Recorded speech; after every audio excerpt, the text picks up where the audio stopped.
Okay. So new chapter is marginal costing.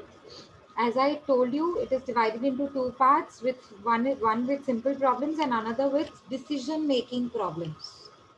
In second part, we will see much of decision making, whether or not to do, whether to purchase or not to purchase, whether to invest or not to invest. So such type of decisions we will take in the second part. Your simple problems will be there. Now, I hope you know what is marginal costing. You have all done economics. Yes, you have all done economic subject. Yes, ma'am. Economic subject सबने पढ़ा है. अब economics में हमने marginal utility के बारे में पढ़ा है. मतलब आप प्रोडक्ट को जितना, जैसे मैंगो अगर किसी को बहुत ज्यादा पसंद है, ठीक है, एक आपने खाया, लगेगा आप दूसरा भी खाएं, ठीक है, तो आप दूसरा खाएंगे, फिर आपको लगेगा एक और खा ले, थर्ड, एक और आपने खा लिया, थर्ड मैंगो खा लिया, फोर्थ मैंगो खा लिया, लेकिन आपको इवेंचुअली धीरे धीरे, आई मीन ग्रेजुअली आपको ऐसे लगेगा कि अब थोड़ा कम चाहिए मुझे. मतलब फोर्थ के बाद लगेगा नहीं, थोड़ा और कम, मतलब अब उतना डिजायर नहीं रहेगा, इंटेंस डिजायर जो फर्स्ट मैंगो खाने में था. अब आपका जो डिजायर है वो धीरे धीरे कम होती जाएगी, और eventually Dzire will be will and. Dzire will and, मतलब लास्ट प्रोडक्ट ऐसे लगेगा, अब मैंने 8th मैंगो खा लिया, अब मुझे नहीं चाहिए, अब आई डोंट वांट. समझ में आ रहा है? एटलीस्ट फॉर 24 आवर्स मुझे मैंगो नहीं चाहिए, राइट? तो मार्जिनल यूटिलिटी का कॉन्सेप्ट पढ़ा ना आपने. जैसे आप जैसे ज्यादा से ज्यादा कंज्यूम करते जाते हो, more we consume, the utility declines. समझ में आ रहा है आपको? उसका उसका जो वांट है ना, डिजायर है ना, वो उसका कम होता जाता है इवेंचुअली. ठीक है. तो मार्जिनल कॉस्ट क्या होता है? मार्जिनल का मतलब होता है एड ऑन, मतलब जैसे जैसे आप एक और ऐड करेंगे, एक और ऐड करेंगे, एक मैंगो और खाया, एक मैंगो और. तो मार्जिनल कॉस्ट का मतलब क्या होता है? वो तो हमने मार्जिनल यूटिलिटी पढ़ा है. अब मार्जिनल कॉस्ट का मतलब क्या होता है? कॉस्ट मतलब प्रोडक्ट से रिलेटेड होता है. प्रोडक्ट या सर्विस, गुड्स एंड सर्विसेज से रिलेटेड होता है मेरा कॉस्ट. अब मार्जिनल कॉस्ट का मतलब होता है वेरिएबल कॉस्ट, यानी कि जब आपने, समझो एग्जांपल, आप मोबाइल फोन्स बनाते हैं, आपकी कंपनी मोबाइल फोन बनाने की कंपनी है, तो जितने N number of mobile phones बनाते हो, एग्जांपल आप बनाते हो 10,000 फोन्स, 10,000 सेल फोन्स बनाते हो आप. अब 10,000 सेल फोन्स बनाते हो तो आपको एक पर्टिकुलर खर्चा होता है. समझो 2 लाख रुपए, 3 लाख रुपए, 4 लाख रुपए खर्चा होता है. ठीक है, एग्जाम्पल ले लो, जो भी एक एग्जाम्पल ले लो, 4 lakhs का खर्चा होता है, मैन्युफैक्चरिंग का खर्चा. अब अगर आपने 10,000 के बाद एक और मोबाइल फोन बनाया, तो कितना खर्चा एड ऑन हो जाएगा, कितना एक्स्ट्रा खर्चा लगेगा, उसको बोलते हैं मार्जिनल कॉस्ट. वेरिएबल कॉस्ट मतलब, देखो, आपको ये पता होना चाहिए, जब हम एक और यूनिट बनाते हैं ना, मतलब जितने ज्यादा से ज्यादा यूनिट्स बनाते हैं ना, खर्चा डिवाइड हो जाता है, और खर्चा डिवाइड होके कम हो जाता है. अगर आप प्रोडक्शन कम करोगे तो खर्चा भी ज्यादा होगा, और एक एक प्रोडक्ट का यूनिट कॉस्ट भी ज्यादा आएगा. ठीक है. एग्जाम्पल ले लो, मैं यहाँ पे आपको व्हाइट बोर्ड पे एग्जाम्पल देती हूँ, रुको 1 मिनट, आपको अच्छे से समझ में आ जाएगा मार्जिनल कॉस्ट का मतलब क्या होता है. ये देखो, समझो मैं अगर 3,000 यूनिट्स बना रही हूँ, हाँ, bear with my handwriting because this is typing, it's not that I am writing. So 3,000 units में अगर बना रही हूँ, ठीक है, तो मेरा खर्चा हो रहा है 10,000 rupees. How much is my total expense? 10,000 rupees. ठीक है. एग्जाम्पल ले लो, मैं 3,200 यूनिट्स बना रही हूँ, मतलब 200 यूनिट्स मैंने एड ऑन कर दिए, 200 यूनिट्स मैंने एड ऑन कर दिए. अब फिक्स्ड एक्सपेंसेस तो फिक्स्ड ही होते हैं ना, ये 10,000 में वेरिएबल एक्सपेंसेस भी हैं, फिक्स्ड एक्सपेंसेस भी हैं. ये 10,000 में वेरिएबल एक्सपेंसेस भी हैं, वेरिएबल कॉस्ट, और इसमें फिक्स्ड कॉस्ट भी होती है, एफसी. अब आप देखो ना, फिक्स्ड कॉस्ट तो फिक्स्ड ही रहेगी ना. एग्जाम्पल ले लो, फैक्ट्री का रेंट आप भरते हो, फैक्ट्री का रेंट, जिस फैक्ट्री में आप ये 3,000 यूनिट्स बनाते हो, वहां मशीन पड़ी है आपके पास already.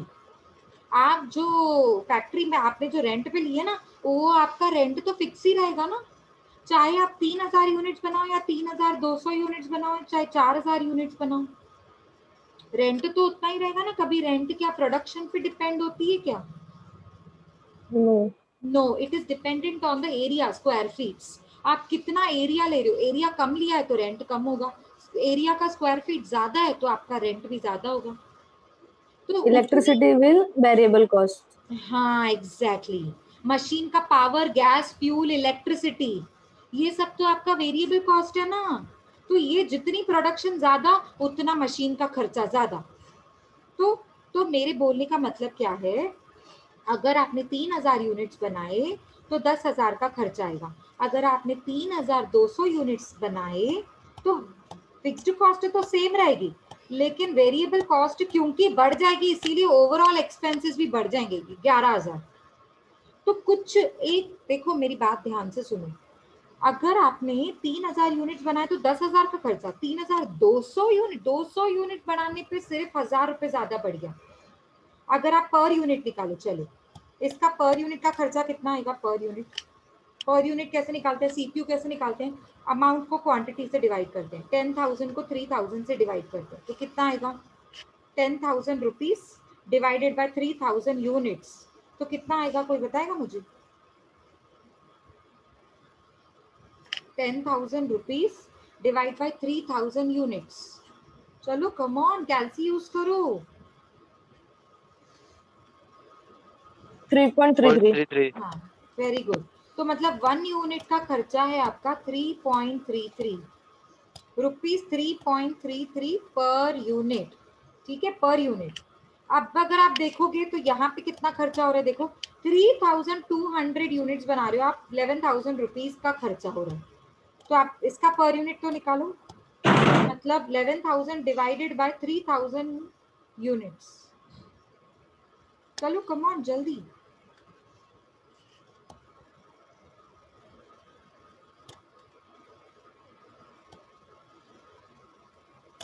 Three point four four four.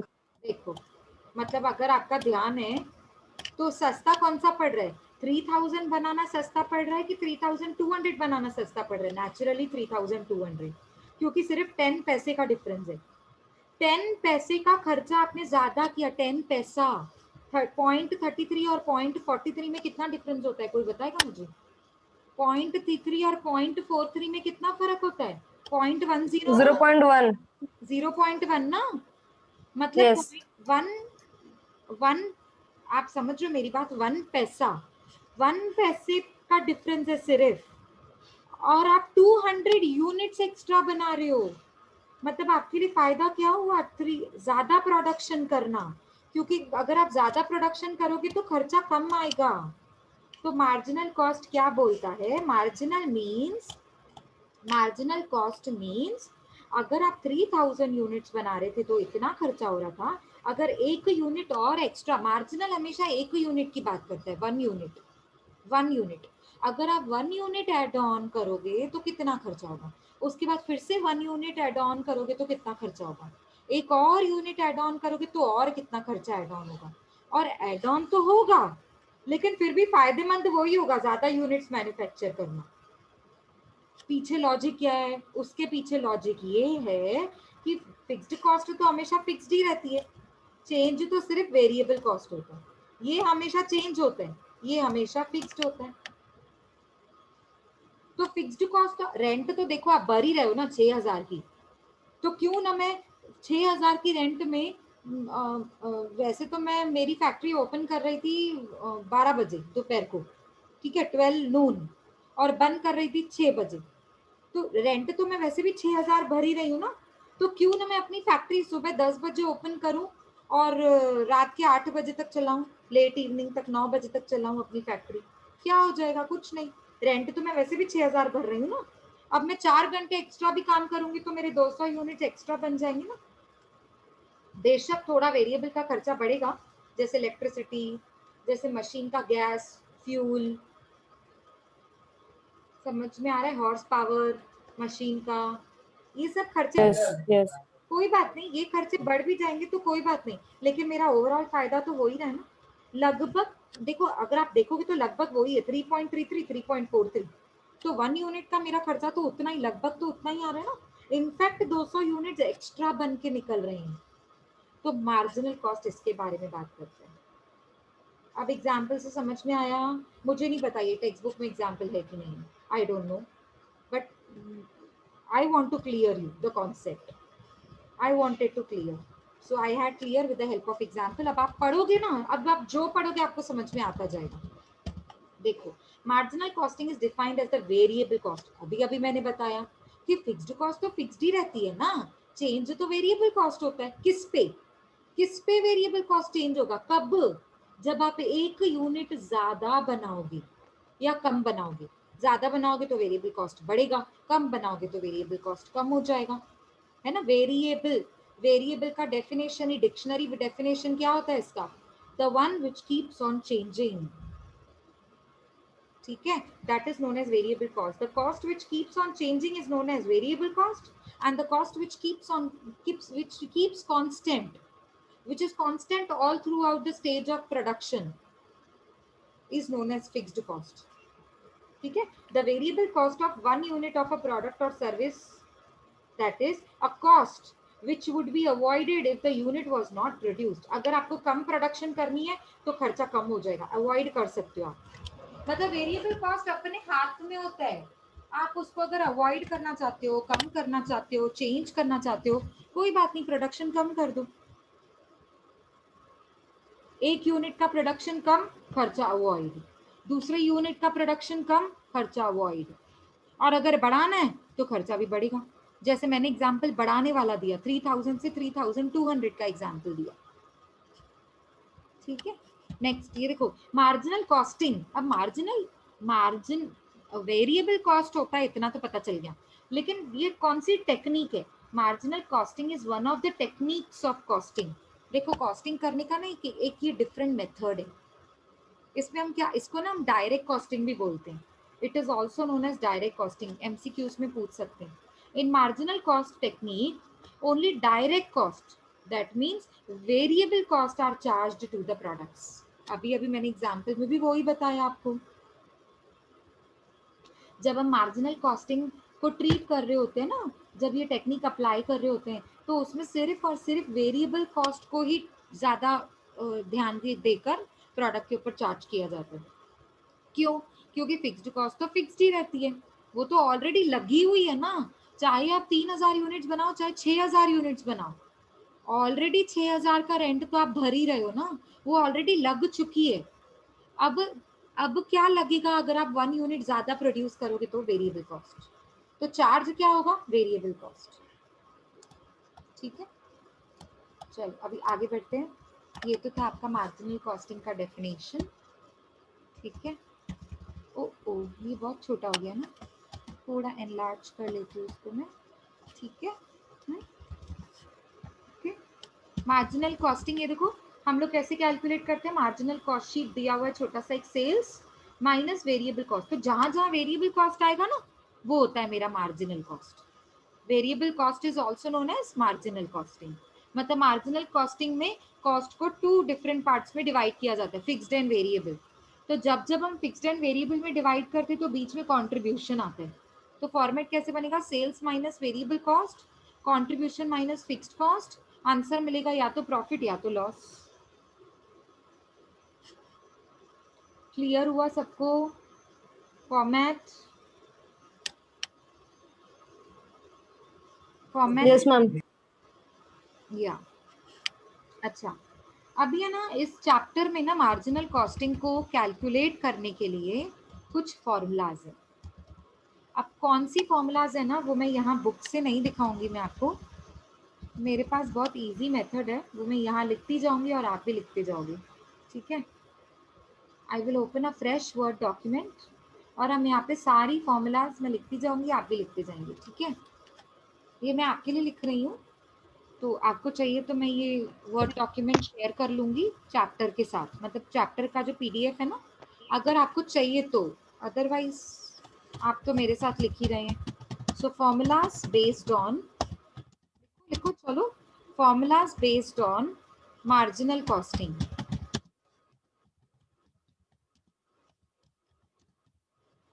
I think 6 formulas हैं, और अगर आपने 6 फॉर्मूलाज पढ़ ली ना, मतलब आपका चैप्टर फिनिश। ये 6 फॉर्मूलाज हैं जो आपको करनी है, ठीक है। सबसे पहले तो आपको कंट्रीब्यूशन का फॉर्मूला पता लगाना है। कंट्रीब्यूशन, कोई बताएगा मुझे कंट्रीब्यूशन की क्या फॉर्मूला होती है? Sales minus variable cost. Very good, क्योंकि अभी अभी आपने देखा फॉर्मेट क्या होता है। फॉर्मेट में से मुझे समझ में आ गया कंट्रीब्यूशन मतलब fixed sales minus variable cost. अच्छा, अगर समझो प्रॉब्लम में, क्वेश्चन में सेल्स नहीं दिया हुआ है, वेरिएबल कॉस्ट भी नहीं दिया हुआ है, तो मैं कैसे निकालूं कंट्रीब्यूशन? और कोई मेथड है? और कोई मेथड? और कोई मेथड है? चलो यहाँ देखो, हिंट मिलेगा आपको। यहाँ पर देखिए, ये जो फॉर्मेट दिया हुआ ना, ये फॉर्मेट, इसको देखकर आपको हिंट मिल जाएगी। बता सकते हैं आप? फिक्स कॉस्ट को अगर हम ऐड करेंगे कंट्रीब्यूशन से। बच्चा कंट्रीब्यूशन ही तो नहीं है मेरे पास। आप है ना फिक्स्ड आपने कॉस्ट बोला बोले ना। सेल्स और वेरिएबल नहीं है। हाँ, मेरी बात सुनो। मैम प्रॉफिट और loss minus fixed yes cost. Yes yes, exactly, very good. अभी मैंने क्या बोला आपको? सेल्स नहीं है, वेरिएबल कॉस्ट नहीं है, और कंट्रीब्यूशन निकालना है। मैंने बोला कंट्रीब्यूशन मुझे कैलकुलेट करना है, मैंने लिखा जो है यहाँ पे, कंट्रीब्यूशन निकालना है मुझे, ये है। तो पहली फॉर्मूला है सेल्स माइनस वेरिएबल कॉस्ट। अच्छा देखो यहाँ पे देखो, हाँ, सेल्स में से वेरिएबल कॉस्ट माइनस किया तो कंट्रीब्यूशन मिलेगा। अब सेल्स और वेरिएबल कॉस्ट अगर नहीं है प्रॉब्लम में at all, if at all it is not there, तो आप कंट्रीब्यूशन कैसे निकालोगे? नीचे के आइटम्स देखो, देखो मेरी बात सुनो, कंट्रीब्यूशन में से क्या माइनस कर रहे थे हम? फिक्स्ड कॉस्ट को। तो क्या मिल रहा था? प्रॉफिट। तो समझो इनकेस प्रॉफिट और लॉस मिला हुआ है, तो प्रॉफिट में फिक्स्ड कॉस्ट को एड ऑन करेंगे, उल्टा उल्टा जाएंगे। उल्टा, जब उल्टा जाते हैं तो प्लस को माइनस, माइनस को प्लस करते हैं ना। रुको एक मिनट, हाँ एक मिनट रुक जाओ, मैं ना ये, क्योंकि वहां पे ज्यादा क्लियर नहीं है ना, तो मैं यहाँ लिखती हूँ लेस वेरिएबल कॉस्ट। तो आपको मिलेगा यहाँ पे कंट्रीब्यूशन, यहाँ से माइनस करोगे फिक्स्ड कॉस्ट, तो आपको मिलेगा प्रॉफिट। ये लॉस भी हो सकता है, प्रॉफिट की जगह पे लॉस भी हो सकता है, ठीक है। इसकी मैं स्पेसिंग कम कर देती हूँ, ठीक है, ओके। तो ये आपका फॉर्मेट है, sales minus variable cost minus fixed cost, sorry sales minus variable cost तो मिलेगा कंट्रीब्यूशन, कंट्रीब्यूशन में से माइनस किया फिक्स कॉस्ट तो मिलेगा प्रॉफिट। अब अगर आपका ध्यान है तो कंट्रीब्यूशन हम एक और फॉर्मूला से निकाल सकते हैं, मतलब आपके पास ऑप्शन है ना, अगर प्रॉफिट दिया हुआ है और फिक्स्ड कॉस्ट भी दिया हुआ है, तो दोनों को ऐड ऑन कर दो। उल्टा जाएंगे तो माइनस को प्लस करेंगे ना, वैसे सीधा चल रहे हैं तो फिक्स्ड कॉस्ट को माइनस कर रहे हैं, उल्टा जाएंगे तो प्रॉफिट में फिक्स्ड कॉस्ट को प्लस करेंगे तो मिलेगा कंट्रीब्यूशन। मतलब दूसरी फॉर्मूला है फिक्स्ड कॉस्ट प्लस प्रॉफिट, या प्रॉफिट प्लस फिक्स्ड कॉस्ट, बात एक ही है। 2+3 बोलो या 3+2 बोलो, आंसर तो 5 ही आएगा ना। तो ये मेरी हो गई दूसरी फॉर्मूला। और भी कोई फॉर्मूला है क्या इसकी? और भी कोई फॉर्मूला है इसकी? हाँ बिल्कुल है। कौन सी है देखो, वो आपको शायद पता नहीं हो, ये मैं आपको बता देती हूँ। इसकी दूसरी फॉर्मूला है सेल्स इनटू पीवी रेशियो। इसकी दूसरी फॉर्मूला है सेल्स इनटू पीवी रेशियो। ये ना अभी आपको समझेगा नहीं, ये पीवी रेशियो क्या है ये अभी आपको समझेगा नहीं, ये मैं अभी नेक्स्ट फॉर्मूला बताऊंगी ना तब समझेगा। सब पहले तो मैं आपको समझा दूं पीवी रेशियो क्या होता है। अब जो सेकंड फॉर्मूला आएगी ना, ये 3 फॉर्मूलाज हैं इसकी, कोई भी एक लगानी है, कंट्रीब्यूशन ही निकलेगा इसमें से। अब मैं बताती हूँ आपको सेकंड फॉर्मूला। सेकंड फॉर्मूला होता है आपका पीवी रेशियो। कोई बताएगा मुझे पीवी रेशियो का फुल फॉर्म? पीवी, पीवी का मतलब होता है profit volume ratio. Profit volume ratio, इसकी फॉर्मूला होती है contribution upon sales into 100, contribution upon sales into 100। समझ में आया फॉर्मूला क्या है इसकी? बोलो फिर से, पीवी रेशियो की फॉर्मूला क्या है? कंट्रीब्यूशन डिवाइडेड बाय कौन? Sales to 100। यस, अभी देखो ना, इसकी फॉर्मूला में कंट्रीब्यूशन अपॉन सेल्स इनटू 100 है। तो अगर मुझे कंट्रीब्यूशन ढूंढना हो तो सेल्स को पीवी रेशियो को मैं यहाँ ले आऊंगी और कंट्रीब्यूशन को यहाँ ले जाऊंगी। तो कॉमन सेंस से जो डिवाइड है वो मल्टीप्लिकेशन में कन्वर्ट हो जाएगा, तो हो गया ना सेल्स इनटू पीवी रेशियो। तो देखो contribution is equals to sales into PV ratio. Actually ये सेल्स इनटू पीवी रेशियो की फॉर्मूला से बनाया गया है, क्योंकि अगर कंट्रीब्यूशन निकालना है और अगर आपको पीवी रेशियो दिया हुआ है, पीवी रेशियो का मतलब होता है प्रॉफिट वॉल्यूम रेशियो, 40%, 20%, प्रॉफिट का अमाउंट नहीं दिया हुआ है आपको, 40,000, 50,000, 2 लाख, 3 लाख नहीं दिया हुआ है, लेकिन ये दिया है कि हम लोग हमारा प्रॉफिट का रेशियो है 40%, तो भी हम कंट्रीब्यूशन निकाल सकते हैं। सेल्स इनटू पीवी रेशियो मतलब हमेशा याद रखो जो प्रॉफिट होता है ना 40%, 20%, वो सेल्स पे होता है, कुछ नहीं बोले तो इसीलिए हमेशा याद रखो जब प्रॉफिट वॉल्यूम रेशियो देगा ना तो उसको सेल्स पे कैलकुलेट किया जाता है, मतलब सेल्स इनटू पीवी रेशियो लगाएंगे तो मिल जाएगा आपको कंट्रीब्यूशन। इसीलिए अगर आप देखोगे ना अभी पीवी रेशियो की फॉर्मूला क्या है, तो ये देखो ना वेरी सिंपल, पीवी रेशियो को मैं इधर लेकर आई, sales divided by contribution divided by sales into 100. So this is the formula, contribution upon sales into 100. आप लोग मेरे साथ ही लिख रहे हैं?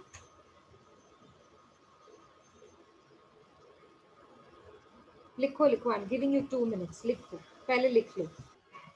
Done this much?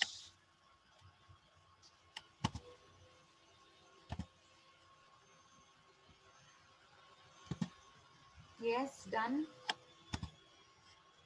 Yes sir.